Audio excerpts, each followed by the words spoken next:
नमस्कार साथीहरू। आजको मेरो यो डे इन माई लाइफ ब्लगमा तपाईँहरूलाई स्वागत छ।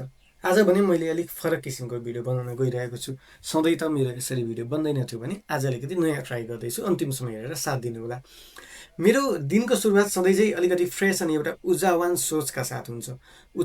ओछ्यानबाट उठेर फ्रेस भइसकेपछि म सिधै आफ्नो स्टडी टेबलतिर लाग्छु। एक ग्लास पानीसँगै मेरो मर्निङ रुटिन सुरु हुन्छ।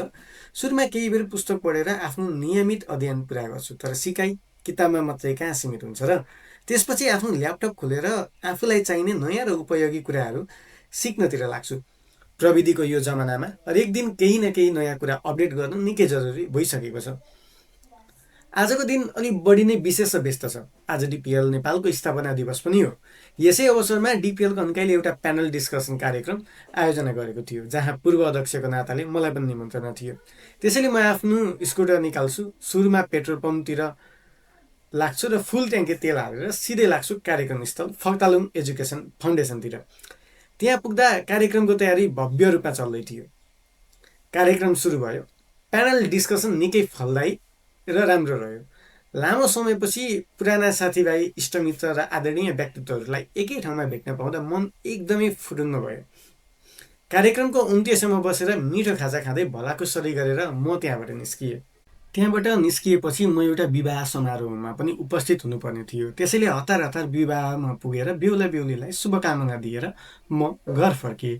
तर दौडधुप अझै सकिएको थिएन। घर आएर ड्रेस चेन्ज गरेँ, रोटरा क्लब अफ सुरुङ्गाको टी सर्ट लगाएर सिधै होटल क्विन प्यालेसतिर लागेँ। आज क्लबको क्लब एसेम्ब्ली र ह्यान्डओभर सेरोमनी थियो। कार्यक्रम एकदमै सभ्य, भव्य र रमाइलो वातावरणमा समापन भयो। विभिन्न क्षेत्रका अग्रज व्यक्तित्वहरू र साथीहरूसँगको यो बसाइ निकै ऊर्जावान रह्यो।